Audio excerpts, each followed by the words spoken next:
Betty Greene, Chapter 3, Avenger Field.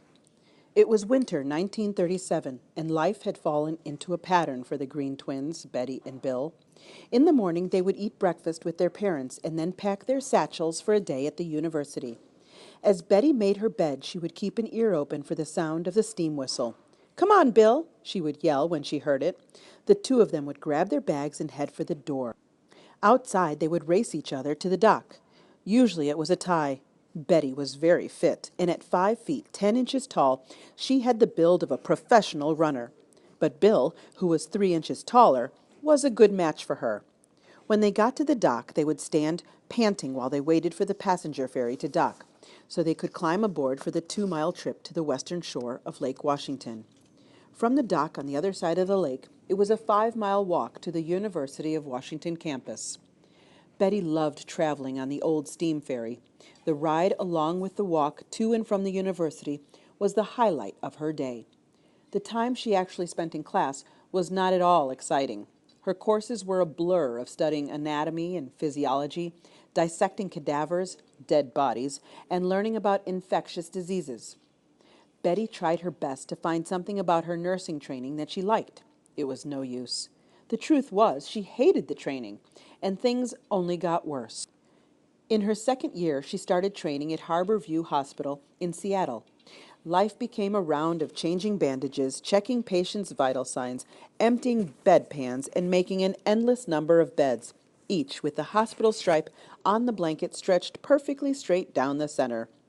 As the days dragged on, Betty knew she had to find some way to get out of her predicament. Betty pleaded with her mother to be allowed to drop out of the course, but dropping out was not in the Greene family's vocabulary. Still, Mrs. Greene must have seen how unhappy her daughter was, because she discussed the situation with her husband. Together they decided that Betty should stick to her nursing training for one more quarter. If at the end of that time she still did not like nursing, she would be allowed to drop out of the course. Betty accepted her parents' conditions, and to her great relief, she withdrew from the nursing program in the spring of 1939. Although she had left nursing, Betty had no idea what she was going to do next. All she knew was that something was missing in her life. She needed some sense of adventure, some reason for which to jump out of bed each morning. While she searched for this adventure, Betty helped her father in his office and assisted with the youth group at the First Presbyterian Church of Seattle, which she attended each Sunday. She also listened to the radio and read the newspaper every morning. The Great Depression had finally ended, but it was being replaced with something worse: war. In September 1939, Germany invaded Poland, and when the German government refused requests to withdraw its troops, England and France declared war. The United States had not officially taken sides in the war, but in October 1940, men were conscripted into the armed forces in the first peacetime call-up for compulsory military service in the history of the country. In 1940, Betty also said farewell to her older brother Albert and his wife Thelma, who were headed to China as missionaries. It was a tense time to be traveling anywhere in the world. From a safety standpoint, China was a particularly bad choice of places to go. It had been at war with Japan for several years, and 2 weeks after Al and Thelma Greene arrived in Shanghai, all foreigners were ordered to leave. The two of them were determined to stay and help the Chinese people. They moved inland to free China, the area where the Japanese had not yet penetrated, and began their missionary work there. With all this going on around her, Betty began to feel she should be doing something more than just filing papers and typing letters for her father.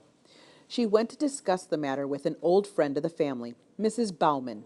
She knocked on the painted wooden door, and a minute later, Mrs. Bauman opened it. Her twinkling blue eyes lit up when she saw Betty. "Come in, my dear," she said, beaming. "I was just having a cup of coffee. Won't you join me?" "Thank you very much," Betty replied, kissing the 70-year-old woman on the cheek. Over coffee, all of Betty's frustrations poured out. Betty knew what she didn't want to do for a job, but she couldn't work out what it was she wanted to do. "I always think God plants his desires in our hearts, so we will act on them," Mrs. Bauman said. placing her coffee cup on the end table between the two of them. "What is it you love to do the most?" Betty hesitated for a moment. "I like to fly," she said, then added hastily, "but I know that on my income, that's a frivolous waste." Mrs. Bauman replied, her bushy white eyebrows rising. "And what else do you like?" Betty thought again.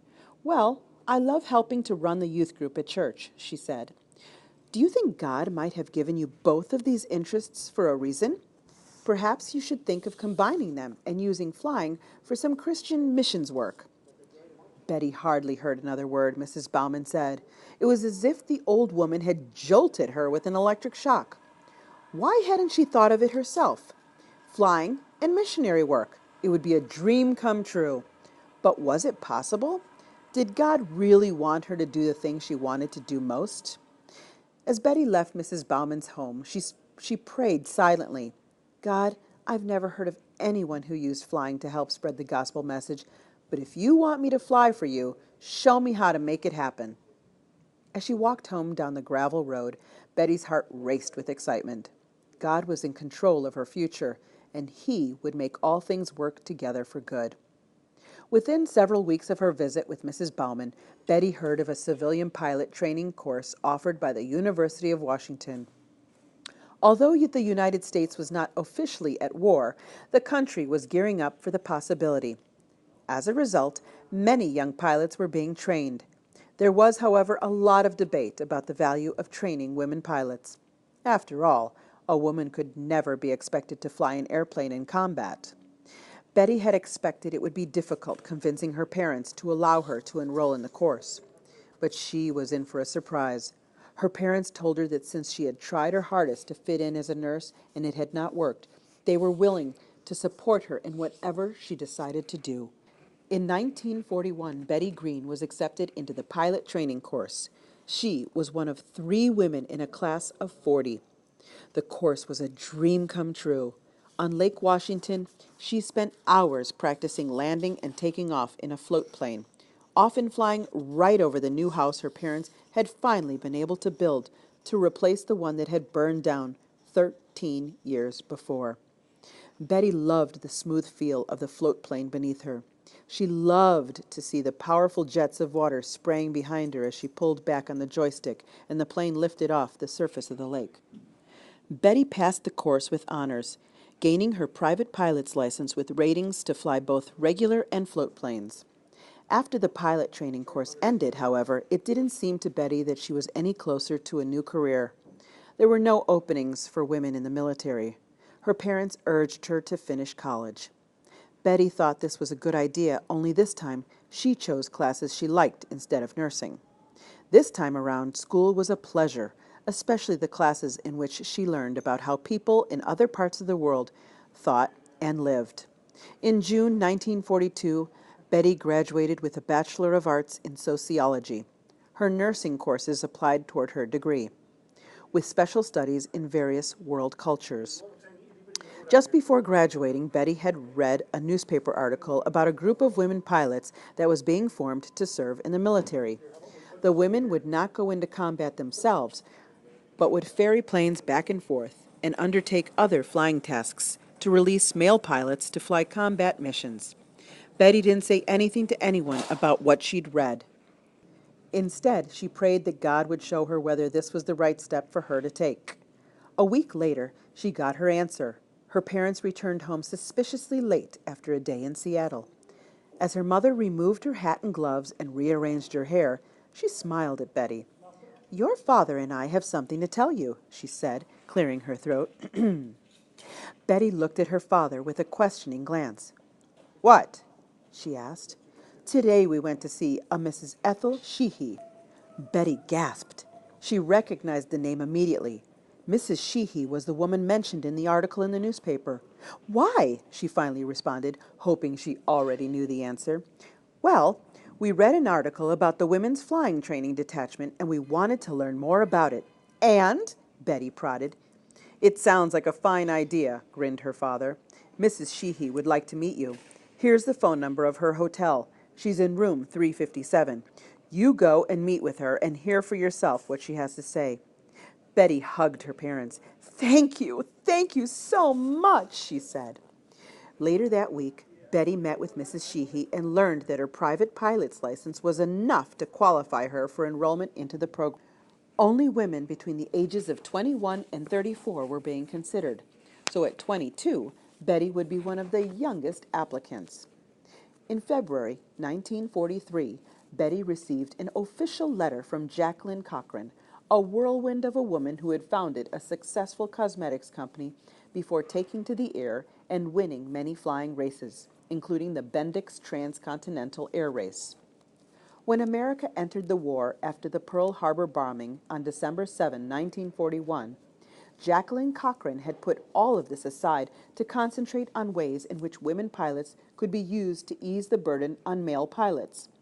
She enlisted the help of General Hap Arnold, and together they formed the Women's Flying Training Detachment, WFTD. In her letter, Jacqueline Cochran advised Betty, upon clearance of your civil service appointment and approval of your medical examination, you will be officially notified when and where to report for duty. She also asked Betty not to publicize the fact that she was going to be a pilot in the war effort. No one wanted to give the Japanese or the Germans the idea that America had become so desperate it had stooped to using women to fly airplanes. If it was hard for Albert and Gertrude Greene in March 1943 to say farewell to their only daughter, they did not show it. Betty was the last of their children to leave home. Her oldest brother Joe was now a Baptist pastor, while Al and Thelma and their new son Norman were still in China. Because of the war, no one had heard from them in over a year. Meanwhile, Betty's twin brother Bill was an up-and-coming lieutenant with the Army in the Coast Artillery.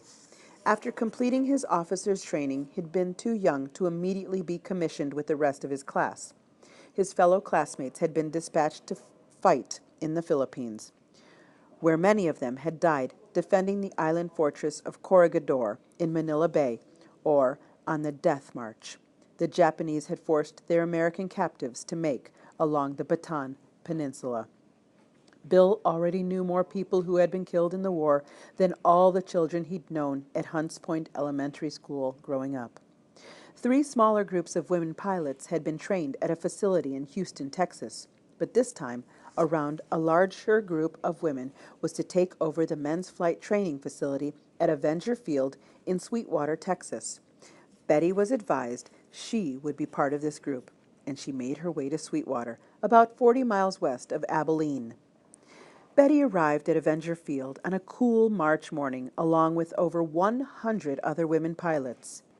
Each woman was assigned to a sleeping area, or bay, as it was called.